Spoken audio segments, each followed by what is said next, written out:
అందరికీ నమస్కారం. నేను మీ ఎంపీసీ ఫ్రెండ్. డే నెంబర్ 6లోకి మీ అందరికీ వెల్కమ్. ఈరోజు మనం డే నెంబర్ 6లో హోమోజనైజేషన్కి సంబంధించిందే కొంచెం డిఫరెన్స్ ఉంటుంది. అంటే మనం డే నెంబర్ 5 వీడియోస్లో హోమోజనైజేషన్ చూసాం కదా, దాంట్లో ఒక చిన్న మార్పుతో ఉంటుంది ఈరోజు కాన్సెప్ట్. ఈరోజు మనం డిస్కస్ చేసుకోబోతున్న ప్రాబ్లమ్స్. హోమోజనైజేషనే చాలా ఇంపార్టెంట్ అయితే హోమోజనైజేషన్లో ఈ ఫైండ్ ద వాల్యూ ఆఫ్ కే అనే క్వశ్చన్ ఇంకా చాలా ఇంపార్టెంట్. సో ఇది బాగా గుర్తు పెట్టుకొని దీన్ని మీరు సాల్వ్ చేయండి, ప్రాక్టీస్ చేయండి. ఏంటంటే find the value of k if the lines joining the origin with the points of intersection of the curve and the line. అర్థం కాదు అట్లా నాకు తెలుసు, నేను ఎక్స్ప్లెయిన్ చేస్తాను చూడండి. సేమ్ డే నెంబర్ 5లో మోడలే. సో ఒక కర్వ్ ఉంది, ఒక స్ట్రైట్ లైన్ 2 పాయింట్స్ దగ్గర ఇంటర్సెక్ట్ చేస్తుంది. వై యాక్సిస్ తీసుకుందాం, ఎక్స్ యాక్సిస్ తీసుకుందాం. ఆరిజిన్, సో ఆరిజిన్ నుంచి ఒక పాయింట్ ఆఫ్ ఇంటర్సెక్షన్ని జాయిన్ చేద్దాం. అలాగనే ఆరిజిన్ నుంచి ఇంకొక పాయింట్ ఆఫ్ ఇంటర్సెక్షన్ని జాయిన్ చేద్దాం. అయితే నిన్న వీడియోలో మనం చేసింది ఏంటంటే ఈ 2 లైన్స్ మధ్య యాంగిల్ ఎంత ఉంటుందో కనుక్కున్నాం, లేదా అవి 90 డిగ్రీస్ అవుతుందని ప్రూవ్ చేసాం. కానీ ఇప్పుడు క్వశ్చన్లో మనం కనుక్కోకర్లేదు. ఇక్కడ యాంగిల్ 90 డిగ్రీస్ ఉంటుంది అని ఆల్రెడీ క్వశ్చన్లో ఇచ్చేశారు. Lines are mutually perpendicular, already 90 degrees ఉంటుంది. సో యాంగిల్ మనం కనుక్కోకర్లేదు, యాంగిల్ ఇచ్చారు. మనం కనుక్కోవాల్సింది ఏంటి అంటే find the value of K. ఈ ఈక్వేషన్లో కే వాల్యూ ఎంత ఉంటే ఈ యాంగిల్ 90 అవుతుంది. సో ఇది కాబట్టి సేమ్ ప్రాసెస్ లాస్ట్ వరకు కూడా ఎక్కడా చేంజ్ ఉండదు. మనం డే నెంబర్ 5లో ఏం చేసామో డే నెంబర్ 6లో అదే చేస్తాం. సో అదే మనం స్టార్ట్ చేద్దాం. ఫస్ట్ మనం ఏం తీసుకుంటాం, లైన్ ఈక్వేషన్ తీసుకుంటాం. x + 2y = k. Right side 1 నుండి ఎలా చేస్తాం కాబట్టి ఇంటూ 1 తీసుకుందాం, కేని ఇటు వెనక్కి పంపించేద్దాం. x + 2y / k = 1. సో 1కి ఈక్వేషన్ వచ్చేసింది. ఇప్పుడు మన కర్వ్ ఈక్వేషన్ తీసుకోండి. 2x² - 2xy + 3y² plus 2x plus plus కాదు 2x తర్వాత మైనస్ y - 1 = 0. ఇది నాన్ హోమోజీనియస్ ఈక్వేషన్. మర్చిపోయారు నిన్నటి వీడియోలో. సో ఇది నాన్ హోమోజీనియస్ ఈక్వేషన్. ఈ నాన్ హోమోజీనియస్ ఈక్వేషన్ని మనం హోమోజీనియస్ ఈక్వేషన్గా మార్చాము. ఇప్పుడు కూడా మార్చబోతున్నాము. దానికోసం మనం చేసింది ఏంటి, ఎక్స్ టర్మ్ని 1తో మల్టిప్లై చేసాం, వై టర్మ్ని 1తో మల్టిప్లై చేసాం, 1ని 1² చేసాం, ఇంటూ 1² తీసుకున్నాం. సో ఈ స్టోరీ అంతా అక్కడ చెప్పాను కాబట్టి మీకు విసిగి పుట్టించాను. నేనేం పదే చెప్పాను, మీరేం కోపం తెచ్చుకోకండి. వెళ్ళిపోదాం ముందుకి. 2x² - 2xy + 3y² + 2x into ఇప్పుడు 1 ప్లేస్లో మనం ఇప్పుడు ఇదంతా రాయాలండి జాగ్రత్తగా. x + 2y/k. ఓకేనా. 2x × 1 2x × 1 అంటే ఇది minus y into x + 2y/k minus 1² అంటే x + 2y/k² = 0. నెక్స్ట్ స్టెప్లో 2x² - 2xy + 3y². ఇక్కడ చూడండి, ఈ k డినామినేటర్లో అలానే ఉంచండి. ఈ 2xని లోపలికి మల్టిప్లై చేద్దాం. ఈ ప్లస్ బయట రాసేయండి. 2x × x 2x², 2x × 2y 2x × 2y 4xy/k. అలానే ఈ మైనస్ బయటనే ఉంచండి. వైని ఒక్కదాన్నే లోపల ఇంటూతో మల్టిప్లై చేయండి. ఇంటూ చేయండి y × x xy plus y × 2 2y 2y²/k. చాలా ఇంపార్టెంట్. ఇక్కడ మీరు మైనస్ని ఇంకా మల్టిప్లై చేయలేదు, మైనస్ బయటే ఉంది. ఇది బాగా గుర్తుపెట్టుకోండి. వైనే మనం లోపల మల్టిప్లై చేస్తున్నాం, అంతేగాని మైనస్తో కూడా మళ్ళీ ఇక్కడ ప్లస్ మల్టిప్లై చేసి మైనస్ రాయకండి. ఒక చిన్న మైనస్ కూడా మొత్తం బిల్డింగ్ అంతా కుప్పగూలిపోతుంది. కాబట్టి మైనస్తో మనం మల్టిప్లై చేయట్లేదు ఇంకా, అది గుర్తుపెట్టుకోండి. మైనస్ బయటే ఉంచాం, ఓన్లీ వై మాత్రమే వీళ్ళిద్దరితో మల్టిప్లికేషన్ జరిగింది. మైనస్ ఇక్కడ ఇది a + b² a² plus 2ab plus B square by K square equal to 0. So ఈ కింద ఉన్న కేల గొడవ పోవాలంటే మనం ఏం చేయాలంటే వీటన్నిటిలో హైయెస్ట్ ఎవరు కే స్క్వేర్ కదా, కే స్క్వేర్తో దొరికిన దాన్ని దొరికినట్టు మనం మల్టిప్లై చేసుకుంటూ పోవాలి. దీన్ని కే స్క్వేర్తో, దీన్ని కే స్క్వేర్తో, దీన్ని కే స్క్వేర్తో, ఈ మొత్తాన్ని కే స్క్వేర్తో, ఈ మొత్తాన్ని కే స్క్వేర్తో, ఈ మొత్తాన్ని కే స్క్వేర్తో, అందరినీ కే స్క్వేర్తో మల్టిప్లై చేసుకుంటూ పోండి. అప్పుడు మనం 2x² కే స్క్వేర్తో మల్టిప్లై చేస్తే 2k² రాద్దాం, మైనస్ 2xy కే స్క్వేర్తో మల్టిప్లై చేస్తే 2k²xy ప్లస్ 3k²y². ఇక్కడ చూడండి, ఈ మొత్తాన్ని మనం కే స్క్వేర్తో మల్టిప్లై చేసామనుకోండి, కింద ఉన్న ఒక కే మనం మల్టిప్లై చేసే కే స్క్వేర్లో ఒక కేతో క్యాన్సిల్ అవుతుంది. కాబట్టి మన దగ్గర ఒక కేనే మిగులుతుంది ఈ లోపల ఇంటూ చేయడానికి. కాబట్టి ఒక కేతోనే మల్టిప్లై చేస్తాం. కే ఇది ప్లస్ కే అనమాట, ప్లస్ కే ఇంటూ 2x² 2kx² ప్లస్ కే ఇంటూ 4xy 4kxy. అలాగే ఇక్కడ కూడా మనం కే స్క్వేర్తో ఇంటూ చేసినప్పుడు సేమ్ జరుగుతుంది. కే ఒక కే క్యాన్సిల్ అవుతుంది. ఇక్కడ జాగ్రత్త, ఇప్పుడు మనం మైనస్ను కూడా లోపల మల్టిప్లై చేయబోతున్నాం. కాబట్టి ఇటు నుంచి మైనస్ దాడి చేస్తుంది, అటు నుంచి కే దాడి చేస్తుంది. సో మైనస్ కేతో వీళ్ళిద్దరిని మల్టిప్లై చేయాలి. Minus k into xy minus kxy minus k into 2y² minus 2ky². So దీన్ని కే స్క్వేర్తో మల్టిప్లై చేస్తాం కదా, దీన్ని కూడా అప్పుడు కే స్క్వేర్ పూర్తిగా కే స్క్వేర్తో క్యాన్సిల్ అవుతుంది. ఈ మిగిలినవి మనం రాద్దాం, మైనస్తో ఓపెన్ చేస్తూ రాద్దాం. Minus x² minus 4xy minus 4y² equal to 0. ఇది ఇక్కడ వరకు స్టోరీ, రైట్. సో మనం వీటిని సింప్లిఫై చేసుకుందాం. లైక్ టర్మ్స్ అన్నీ ఒక కట్టకట్ట రాద్దాం. హోమోజెనస్ ఈక్వేషన్ వస్తుంది.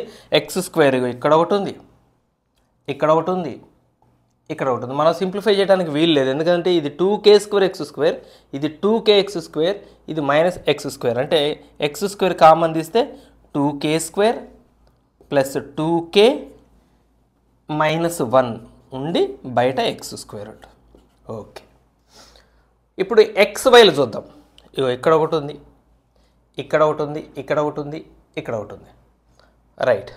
సో ఇందులో కూడా xyని కామన్ తీస్తే ఇక్కడ మైనస్ 2k² ఉంటుంది, ఇక్కడ మైనస్ 2k² ఉంటుంది, ప్లస్ 4k ఉంటుంది, ఇక్కడ మైనస్ k ఉంటుంది, ఇక్కడ మైనస్ 4 ఉంటుంది ఇంటూ xy.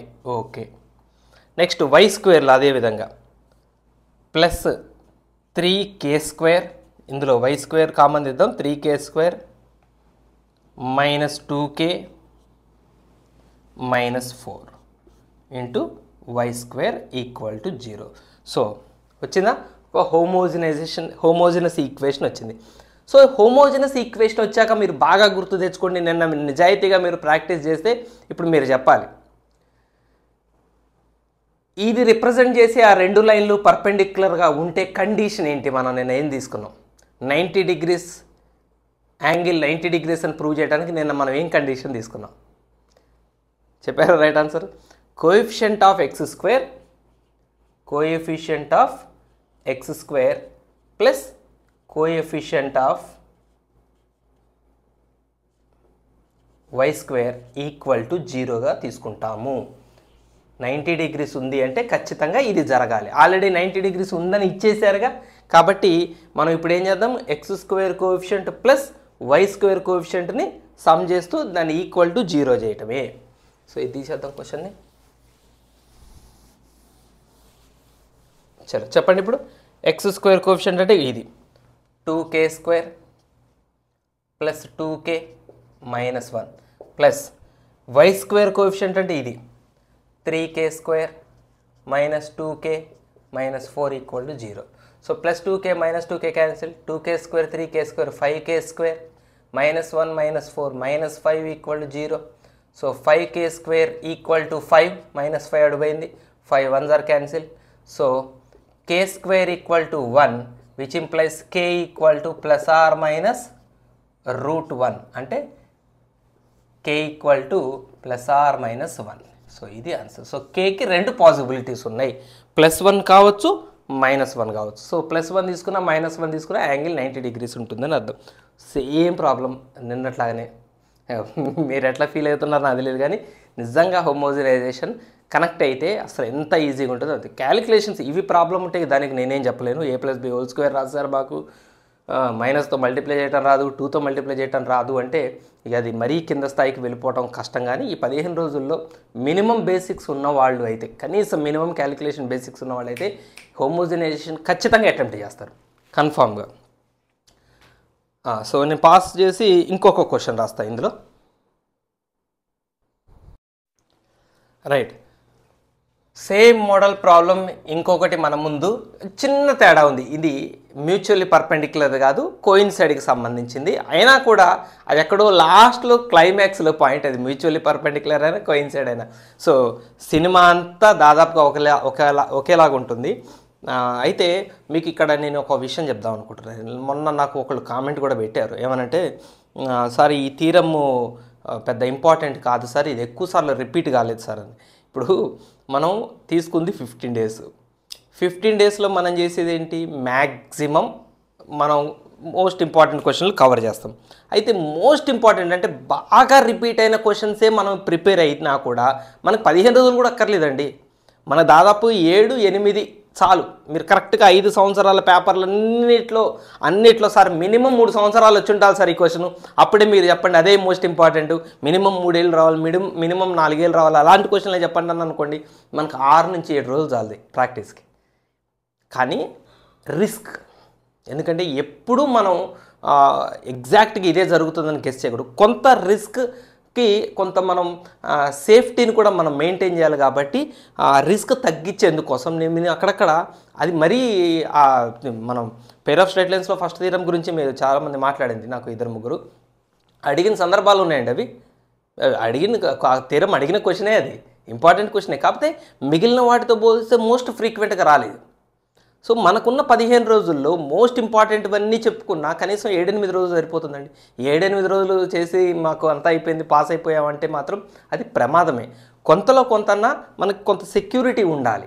రిస్క్తో పాటు కొంత సేఫ్ సైడ్ కోసమే మీకు నేను ప్లాన్ చేసిన రోజే మీకు నేను ఈ మాట చెప్పాను. నేను ప్లాన్ రిలీజ్ చేసిన రోజే 15 రోజుల ప్లాన్ 15 రోజులు డే వైజ్ చెప్పేటప్పుడే మీకు 8 రోజులకి అసలు చాలు దాదాపు అయిపోతుంది. కానీ మిగిలిన రోజులన్నీ కొంత సేఫ్ సైడ్ ఉండడం కోసం మనం అరేంజ్ చేసుకుంటున్నాం. మన వరస్ట్ కేసులో ఇంత సేఫ్ సైడ్గా సెక్యూర్డ్గా మనం అడిషనల్ ప్రాబ్లమ్స్ ప్రాక్టీస్ చేసినా కూడా ఇవి కూడా కాకుండా కంప్లీట్గా కొత్తవి ఇచ్చే పరిస్థితి కూడా ఉండొచ్చు. నేను లేదని అనట్లేదు, 100% మనమే నిజమవుతాం అనట్లేదు. కానీ ఈ 15 రోజుల్లో ద బెస్ట్ మనం ఏం చేయగలం, మోస్ట్ ప్రాబబుల్ క్వశ్చన్స్ మాత్రం మనం ప్రాక్టీస్ చేయగలం. అంతేగాని సార్ ఈ ఎప్పుడు అడగలేదు ఈ క్వశ్చన్ అడుగుతాడేమో సార్, ఈ థీరం మొన్న 4 సార్లు అడిగారు ఈసారి అడగరేమో సార్, ఈ థీరం ప్రాక్టీస్ చేయొద్దు అని మనం కొత్త క్వశ్చన్లు ప్రాక్టీస్ చేసే టైం కాదు కదండి ఇది. అందుకు మీరు బాగా గుర్తుపెట్టుకోండి, మోస్ట్ ఇంపార్టెంట్ క్వశ్చన్స్ ఎక్కువసార్లు రిపీట్ అయిన వాటితో పాటు 1-2 సార్లు అడిగిన వాటిని కూడా సేఫ్ సైడ్కి మనం ప్రాక్టీస్ చేసుకొని పెట్టుకోవాలి. ఇది కొంత రిస్క్ని మనకి తగ్గిస్తుంది. కంప్లీట్గా రిస్క్ 0 అవుతుందని నేను అనట్లేదు, 100% పాస్ అవుతారని అనట్లేదు. బట్ చాలా వరకు మన ప్లానింగ్ ప్రిపరేషన్ మన టార్గెట్కి అతి దగ్గరికి వెళ్ళిపోతాం. చాలా వరకు 99% ప్రాబబుల్ ఉందండి, డౌటే లేదు. ఇక most complicated person question paper తయారు చేస్తే తప్ప అరుదైన సందర్భాల్లో. కాబట్టి ఈ క్వశ్చన్ కూడా 1-2 సార్లు అడిగిన సందర్భాల్లో అడిగిన క్వశ్చన్ అంత మాత్రం దీన్ని నెగ్లెక్ట్ చేయకండి. ఎందుకంటే ప్రాక్టీస్ చేయడం మనకు ఉన్నవి మనం తక్కువ షెడ్యూల్ వేసుకుందాం. అండ్ ఇది 99% సేమ్ ప్రాబ్లం, లాస్ట్ ప్రాబ్లం లాగానే ఇది కూడా ఉంటుంది, చిన్న చేంజ్ ఉంటుంది, అక్కడక్కడ మారిస్తే సరిపోతుంది కదా, దానికోసం ఇది వదిలేయటం ఎందుకు. చూడండి, find the condition for the lines joining to the points of intersection of the circle. Curve పేరు చెప్పేసాడు ఇప్పుడు, circle. And the line LX + MY = 1 to coincide.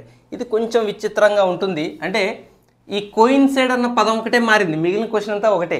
Last time ఏమో మనకి మ్యూచువల్లీ పర్పెండిక్యులర్ అన్నారు, ఇక్కడ కోయిన్సైడ్ అన్నాడు. సో ఇక్కడ సర్కిల్ అని mention చేసేసాడు, కర్వ్ ఏంటో చెప్పేశాడు. మనకు తెలుసు ఒక స్ట్రైట్ లైను 2 పాయింట్స్ దగ్గర ఇంటర్సెక్ట్ చేస్తుందంటూ ఇప్పటివరకు మనకు ప్రాబ్లమ్స్ వచ్చినాయి. ఎప్పుడు కూడా మనల్ని క్వశ్చన్లో అలానే మెన్షన్ చేశాడు. ఫైండ్ ద కండిషన్ మనం ఫైండ్ అవుట్ చేయాలి. ఇప్పుడు ఫర్ ద లైన్స్ అన్నాడు, joining to the points of intersection. Origin నుంచి ఈ పాయింట్ ఆఫ్ ఇంటర్సెక్షను, ఈ పాయింట్ ఆఫ్ ఇంటర్సెక్షను రెండింటినీ జాయిన్ చేసే ఈ రెండు లైన్లు ఉన్నాయి చూసారా, ఈ రెండు లైన్లు కోయిన్సైడ్ అయితే, అంటే కోయిన్సైడ్ అయినాయి అని ఇచ్చాడు.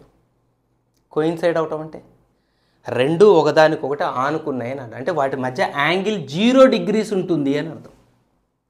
వాటి మధ్య యాంగిల్, మీరు లాజిక్ ఆలోచించండి, 0 degrees ఉంటే నిజంగా రెండు లైన్లు ఇలా ఉంటాయా? రెండు లైన్లు ఇలా ఉన్నాయంటే ఎంతో కొంత యాంగిల్ ఉంటుంది కదా. అంటే యాక్చువల్ డయాగ్రామ్ ఇది కాదు. యాక్చువల్ డయాగ్రామ్ ఏంటి అంటే సర్కిల్ని ఆ లైన్ ఏదైతే ఉందో అది ఇలా ఒక పాయింట్ దగ్గరే టచ్ చేసుకుంటూ పోతుంది. ఇలా రెండు పాయింట్ల దగ్గర టచ్ చేయట్లేదు. రెండు పాయింట్ల దగ్గర టచ్ చేస్తే రెండు దూరంగా పోతాయి లైన్లు. అప్పుడు 0 degrees ఎట్లుంటుంది? ఎట్లా కోయిన్సైడ్ అయితే పాసిబుల్ కదా. కోయిన్సైడ్ అయినాయి అన్నాడు అంటే అర్థం ఏంటి? ఆరిజిన్ నుంచి రెండు లైన్లు ఒక పాయింట్నే పోయి టచ్ చేసినాయి. ఇది ఒకదాని మీద ఒకటి ఉన్నాయి, ఒక లైన్ మీదనే ఇంకో లైన్ మీద, కాబట్టి అప్పుడు యాంగిల్ 0 ఉంటుంది. యాక్చువల్ డయాగ్రామ్ ఇది. సో మనం తెలియకుండా ఇప్పట్లానే ప్రాబ్లం ఇలానే ఉంది కదా, ఇప్పటిదాకా ఇచ్చిన అనుకున్నట్టే అనుకునే స్టార్ట్ చేసాం, అలానే చేసుకుంటూ పోదాం. మధ్యలో యాంగిల్ 0 degrees అని ఇచ్చాడు, 0 degrees చేద్దాం. సో ఫస్ట్ యాజ్ యూజువల్గా మనం చేసేది ఏంటి, ఫస్ట్ లైన్ తీసుకుంటాం, LX + MY = 1 తీసుకుంటాం. మనకి రైట్ సైడ్ 1 ఉండాలి, మన అదృష్టం ఆల్రెడీ దీన్ని మనం సెట్ చేయాల్సిన అవసరం లేదు, 1తోనే ఇచ్చారు. ఇప్పుడు కర్వ్ తీసుకోండి, x² + y² = a² లేదా -a² = 0 తీసుకుందాం. చూడండి, ఇప్పటి వరకు మనం ఈ ఇంతకుముందు వీడియోలో ఇప్పుడు వీడియోలో చేసిన దాంట్లో ఇప్పటి వరకు మనకి ఇక్కడ ఒక నాన్ హోమోజినస్ ఈక్వేషన్ వచ్చింది. నాన్ హోమోజినస్ ఈక్వేషన్ని హోమోజినస్ ఈక్వేషన్గా మార్చాం, దాన్నే హోమోజినైజేషన్ అన్నాం. నాన్ హోమోజినస్ అని ఎట్లా గుర్తుపట్టాలి? ఇంతకీ పైన పవర్స్ అన్నీ సేమ్ ఉండవు. ఇప్పుడు చూడండి, స్క్వేర్ 2 degree 2 degree 2 degree అంటే ఇప్పుడు ఇదేం ఈక్వేషన్? Homogeneous equation. హోమోజినస్ ఈక్వేషన్ని మళ్ళీ హోమోజినస్ ఈక్వేషన్గా మనం మార్చబోతున్నాం. దీన్ని ఏమంటారు? హోమోజినైజేషన్ అంటారు. కాదు, అంత తప్పది. ఇది కూడా నాన్ హోమోజినస్ ఈక్వేషనే. ఎందుకంటే మనం దీని డిగ్రీ 2, దీని డిగ్రీ 2, దీని డిగ్రీ 0, 2 కాదు.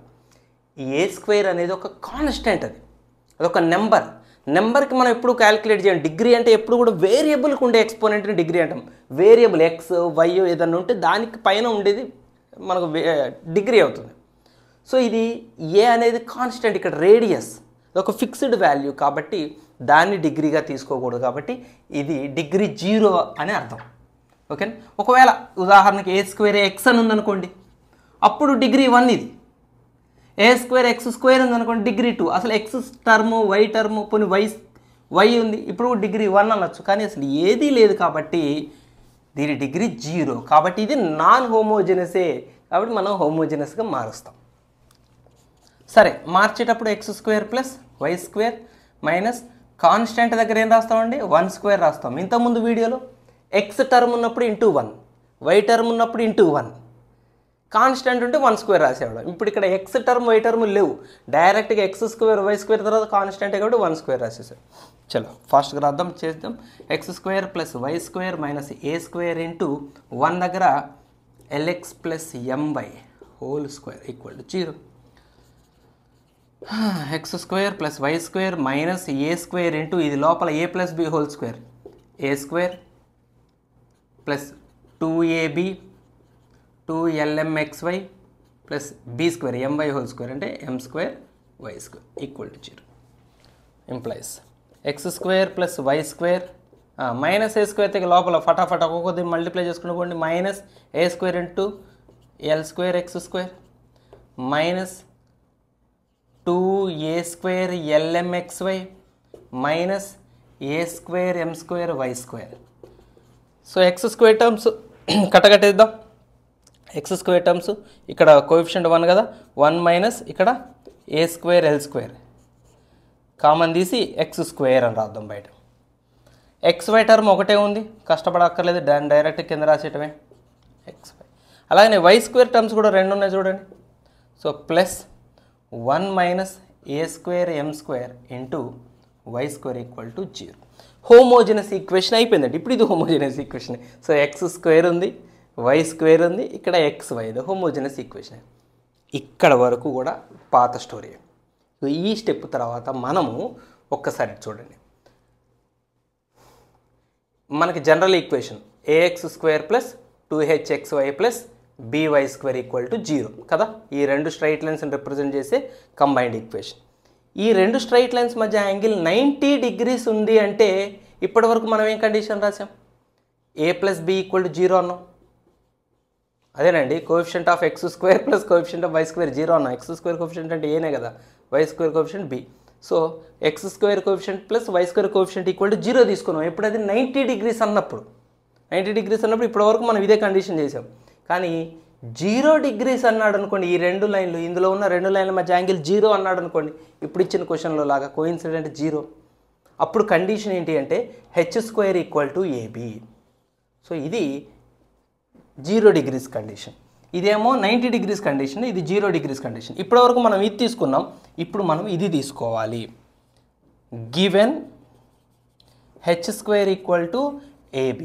ఇంతకీ మరి ఇక్కడ ab hలు ఎవరు చూడండి. ఈ స్టాండర్డ్ ఈక్వేషన్ ఈ రెగ్యులర్ ఈక్వేషన్తో కంపేర్ చేయండి. x² కోఎఫిషియంట్ a ఉంటే ఇక్కడ x² కోఎఫిషియంట్ ఇదంతా ఉంది కాబట్టి ఏగా ఎవరు ఇక్కడ 1 - a² l². అలానే 2hగా ఎవరు, మధ్యలో 2hగా ఇక్కడ ఎవరు ఉన్నారు, xy కోఎఫిషియంట్ మొత్తం ఇదంతా -2a² lm. అలాగనే bగా ఎవరు ఉన్నారు 1 - a² m². ఇక్కడ 2 క్యాన్సిల్ చేసేసండి, చక్కగా h మిగులుతుంది. రైట్, ఇక మన అసలు క్యాలిక్యులేషన్ 2-3 స్టెప్లో ప్రాబ్లం అయిపోతుంది, చేసేద్దాం. సో ఇది చేద్దాం. h² = ab. చలో, h అంటే ఎవరు ఇప్పుడు ఇక్కడ ఉంది, -a² lm² h² = ab అంటే ఇది 1 - a² l² × 1 - a² m². So ఇక జాగ్రత్త చేసుకుంటూ పోతాం. మైనస్ని స్క్వేర్ చేస్తే ప్లస్, a² చేస్తే a⁴ l² m². ఇక్కడ మనం మల్టిప్లై చేసుకుందాం. 1 × 1 1 -1 × a² m², a² m². ఇది ఇప్పుడు మల్టిప్లై చేయండి, a² l² × 1 a² l², minus into minus plus a⁴l² m². చూడండి, a⁴l² m², a⁴l² m² రెండు వైపులా క్యాన్సిల్. సో లెఫ్ట్ సైడ్ మనకి 0 మిగిలింది. So 0 = 1 - a² m² - a² l². So ఈ రెండు నెగటివ్లు రైట్ సైడ్ లెఫ్ట్ సైడ్ తీసుకురండి. So a² m² + a² l² = 1. ఇదే condition. So ఈ కర్వ్ని, ఈ లైను ఇంటర్సెక్ట్ చేస్తే ఆ పాయింట్ దగ్గరికి ఆరిజిన్ నుంచి లైన్లు పంపిస్తే ఆ లైన్ల మధ్య 0 degrees ఉండాలంటే, అవి కోయిన్సైడ్ అవ్వాలంటే ఈ కండిషన్ని మెయింటైన్ చేయాలి. So simple question. దీంతో మనకి పెయిర్ ఆఫ్ స్ట్రైట్ లైన్స్ నుంచి 2 వీడియోలలో మోస్ట్ ఇంపార్టెంట్ ప్రాబ్లమ్స్ కవర్ చేశాను. నెక్స్ట్ మనం DCs DRస్లో చాలా సింపుల్గా ఉంటాయి, అవైతే ఇంకా చాలా ఈజీగా ఉంటాయి. సో ఆ క్వశ్చన్స్ని ఎక్స్ప్లెయిన్ చేస్తాను. ఈరోజు మనకి సండే, మీకు ఒక క్వశ్చన్ రిలీజ్ చేశాను మార్నింగ్, ఇప్పుడు రిలీజ్ చేస్తున్నాను. మీకు ఇవాళ డే అంతా ఉంది.